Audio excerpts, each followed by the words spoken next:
రాష్ట్రపతి ఆమోదిస్తే మాత్రమే మేము లంబాడి ఎస్టీ జాబితాలో చేర్చబడ్డాం. ఆ రోజు సమైక్య రాష్ట్రంలో 20-25 ఏళ్ళు మేము నష్టపోయినాం. 76లో 2.5% ఇస్తే తిరిగి 86లోనే ఆ రోజు స్వర్గీయ ఎన్టీఆర్ గారు దాన్ని 4.5% పెంచారు. అప్పటికి ఇందాక మా అన్నలందరూ మాట్లాడు లంబాడి జాతి బిడ్డలంటే ఆత్మగౌరవంతో, స్వయం కృషితో, కష్టజీవులు, నిజాయితీ పనులు, ఎవరేది అప్పనంగా ఇచ్చినా తీసుకునే వాళ్ళు కాదు. వాళ్ళ కష్టాన్ని, వాళ్ళ పోరాటాన్ని చూసి ఆలోచించారు. అలాగే వారి పెరిగిన సంఖ్య ఆధారంగా 2022లో 3 ఏళ్ల క్రితం ఇదే రోజున సెప్టెంబర్ 15వ తేదీ మరి ఆ రోజే ఈ రిజర్వేషన్ పరిశాఖను పెంచుకున్నాం. మేమందరం కోయ ఈ రాష్ట్రంలో ఉన్న 32 తెగలందరం కలిస్తే 10 శాతం ఉన్నాం కాబట్టి మాకు 10 శాతం రిజర్వేషన్ వస్తుంది. ఇవాళ కొంతమంది మా ఆదివాసీ బిడ్డలను, లంబాడి బిడ్డలను కలిసి ఉండనియకుండా వాళ్ళలో ఒక ఆందోళన కలిగించాలి. మాకు నష్టం జరిగిందని వాళ్లకు, మీ ద్వారా జరిగిందని మాకు, మరి ఎప్పటికీ వేలేది చింతించే విధంగా కొంతమంది ప్రయత్నం చేస్తా ఉన్నారు. అమాయకమైన మా ఆదివాసీ బిడ్డలను భుజాల మీద తుపాకీ వేసి కాల్చి మరి లంబాడి వాళ్ళను కాల్చే ప్రయత్నం చేస్తా ఉన్నారు. ఇది మనందరికీ నష్టం. ఇది మీరు గుర్తించాలి. గతంలో కూడా మరి ఇదే వాదన ఈ రాష్ట్ర హైకోర్టులో కూడా పెట్టినప్పుడు ఇది మా పరిధి కాదు, ఇది అక్కడ మాత్రమే తేల్చుకోవాలని చెప్పి ఆ రోజు హైకోర్టు కొట్టేసిన అంశం సుప్రీంకోర్టులో ఉందని మళ్ళీ మీరు సుప్రీంకోర్టుకు పోయింది. మా సోదరులను మీ ద్వారా అడుగుతా ఉన్నారు, మీరే సుప్రీంకోర్టు తలుపులు తట్టారు. సుప్రీంకోర్టు మళ్ళీ తీర్పు వచ్చే వరకు ఎదురు చూడకుండా మళ్ళీ ఎందుకు అందరినీ రెచ్చగొట్టే ప్రయత్నం చేస్తున్నారు? నష్టం జరిగింది వాళ్ళే ఐఏఎస్ రావాలా, వాళ్ళే ఐపీఎస్ రావాలా అని అడుగుతున్నారు. ఐఏఎస్ ఎవరు చేస్తారు? రాష్ట్ర ప్రభుత్వమా, కేంద్రమా? అది మీరు కేంద్రాన్ని అడగాల్సిన ప్రశ్న. ఎవరు తెలియగల వాళ్ళు, ఎవరు ఎక్కువ చదువుకుంటే వాళ్ళే దాంట్లో. ఇక్కడ ఎవరు ఉద్దేశపూర్వకంగా ఒక జాతికి ఇవ్వాలి, ఒక జాతికి ఇవ్వకూడదని ఎవరు చేయలేదు. ఇప్పుడు మా సీతారాం అన్న చాలా చక్కగా చెప్పిండు, 32 కులాల్లో ఒక లంబాడి కులం 7% ఉంటే మిగతా కులం 3% ఉంటారు.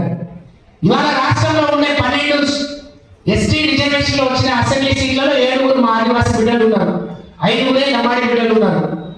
32-33 లక్షలకు 5 ఉంటే 7 లక్షలకు మీరు 7 ఉన్నారు. ఎక్కడ నష్టపోయారు? ఇవాళ ఈ రాష్ట్రంలో 2 పార్లమెంట్ సీట్లు రిజర్వేషన్ ఉంటే మరి ఇంతమంది లంబాడి జనాభా ఉన్న ఒక పార్లమెంట్ లంబాడికి, ఒక పార్లమెంట్ ఆదివాసీ కోయకు ఉంది. ఎక్కడ నష్టపోయారు? ఈరోజు ఏ ఉద్దేశంతోనైతే లంబాడి ఆదివాసీల వెనుకబాటుతనాన్ని పారద్రోలాలి, వాళ్ళందరినీ అందరితో సమానంగా తీసుకురావాలని ఉన్న బడ్జెట్ అనుసరించి రాష్ట్ర ప్రభుత్వం అనేక ఏళ్ళుగా మీకంటూ ఒక ఐడెంటిటీ ఏర్పాటు చేసి, మీకంటూ ఒక ప్రత్యేక ప్రతిపత్తిని కల్పించి మీకు అనేక రకాలుగా సహకరిస్తున్న క్రమంలో ఇవాళ వాళ్ళను రిజర్వేషన్ నుంచి తీసేయమనంటే మిగిలే రిజర్వేషన్ ఎంత అంటే మీరున్న దానికి మీరు 3% ఉంటే 10% రిజర్వేషన్ వస్తుందా? ఈ చిన్న లాజిక్ మీరు ఎందుకు ఆలోచించలేకపోతున్నారు? ఎందుకు ఈ వైషమ్యాలు, ఈ వచ్చే మాటలు? మేము మీ అందరికీ విజ్ఞప్తి చేసేది ఒకటే, రేపటి ఎల్లుండి జరిగే లంబాడీల ఆత్మగౌరవ సభ ఎవరికి వ్యతిరేకం కాదు. ఈ రాష్ట్రంలో లంబాడీలు వచ్చిన అవకాశాన్ని సద్వినియోగం చేసుకొని అంచెలంచెలు ఎదిగి కొంతమంది పైకి వచ్చారు. ఇవాళ ఇక్కడ ఉన్న ఒక 20-30 మంది మేము గొంతెత్తి మాట్లాడితే లంబాడీ జాతి ఎంత బాగుపడ్డట్టు కాదు.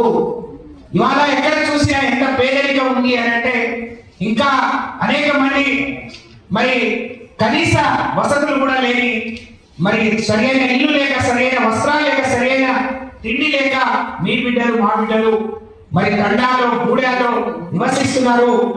వాళ్ళకేం కావాలి? ఇవాళ ఉన్న ప్రభుత్వాలను ఏ విధంగా మనం పోయి అడగాలి, ఏ విధంగా కొట్లాడాలి, ఏ విధంగా వాళ్ళ మీద యుద్ధాన్ని ప్రకటించాలో మర్చిపోయి ఉన్న వాళ్ళనే కొట్టుకొని సావాలనే మీకెవరో నేర్పిన సంస్కృతిని మీరు అన్యాయంగా మరి ఇబ్బంది పెట్టవద్దు అని చెప్పి తెలియజేస్తూ, ఇప్పటికే ఇక్కడున్న మా మేధావి మా డిటి నాయక్ గారు కానీ మా నాయకులు మేము రాజకీయ పార్టీల నుంచి వచ్చి ఉండొచ్చు, అనేక మంది జగన్నాథరావు గారు లాంటి వాళ్ళు కానీ అనేక మంది ఈ ప్రభుత్వం దగ్గర కూడా మరి ఇవాళ సుప్రీంకోర్టు వాళ్ళు వెళ్ళారు, సుప్రీంకోర్టులో తేలే వరకు మేము శాంతియుతంగా మేము మరి సుప్రీంకోర్టు మేమందరం విశ్వసిస్తాం, ఆదరిస్తాం, గౌరవిస్తాం కాబట్టి ఆ నిర్ణయం రానియండి అని చెప్తే మేము కామ్గా ఊరుకున్నా కొంతమంది ఇంకా రెచ్చగొట్టే ప్రయత్నం చేస్తున్నారు. కాబట్టి ఈ సభను నిర్వహిస్తున్నాం తప్ప వేరే కాదు. ఈ సభను మేము ఇందాక అన్నట్టు ఈ రాష్ట్రంలో ఉండే మరి లంబాడి జాతి బిడ్డలందరూ కూడా అవకాశాలు వచ్చి అనేక మంది ఎమ్మెల్యేలైన, ఎంపీలైన, మంత్రులైన, ఐపీఎస్లైన ఇవాళ అనేక మంది చదువుకుంటున్నారు. నిజంగా బాధపడాల్సిన విషయం ఏంటంటే 10% రిజర్వేషన్ వచ్చినా ఇంకా ఉద్యోగాలు పూర్తి స్థాయిలో రాలేదు, అందుకనే బ్యాక్లాగ్లు ఉండిపోతున్నాయి. కాబట్టి మనం ఇంకా ఎదగడానికి ఏం కావాలి, మనం బాగుపడటానికి ఏం కావాలో అది కొట్లాడాలి. కానీ ఉన్న వాళ్ళలో మీరు మనం కొట్లాడుకొని ఇంకా నష్టపోవద్దు అని మా ఆదివాసీ బిడ్డలకు చెబుతూనే గతంలో కూడా ఈ అంశం తెర మీదకి వచ్చినప్పుడు ఆదిలాబాద్లో భద్రాచలంలో చాలా ఇబ్బందులు జరిగాయి, చాలా మరి నష్టపోవడం జరిగింది. ఇదంతా జరగకూడదు అంటే దీనికి ఈ రోజు నా ప్రభుత్వం తప్పకుండా బాధ్యత వహించాలి. అందరికీ నమ్మకాన్ని, విశ్వాసాన్ని కలిగించే విధంగా మరి ప్రభుత్వంలో ఉండే పెద్దలు కూడా ప్రయత్నం చేయాలని చెప్పి తెలియజేస్తూ రాష్ట్ర వ్యాప్తంగా ఉండే మా లంబాడి జాతి బిడ్డలు మా వాలంటీర్లు నేను ఇందాక అన్నట్టే ఈ కేని వాయాకొని కేని రాజకీయ పార్టీ మీటింగ్ కొని अपन बेटी भविष्य अपन भविष्य जेना कुड़को लगाए मारा कुड़को करला हम घर बैठा ने केले चे सेवे उठना अपन जाति अपन कतरा कष्ट करे मुंदाने पार्टी मान ले कटकट के को आसरा हर एक सदी कुटा मान ले पार्टी मान ले हैदराबाद का मान ले जय प्रदम करोगे जाते भाई ने यारी ने बापू ने सेने दसिया के जोड़े विनती करी छु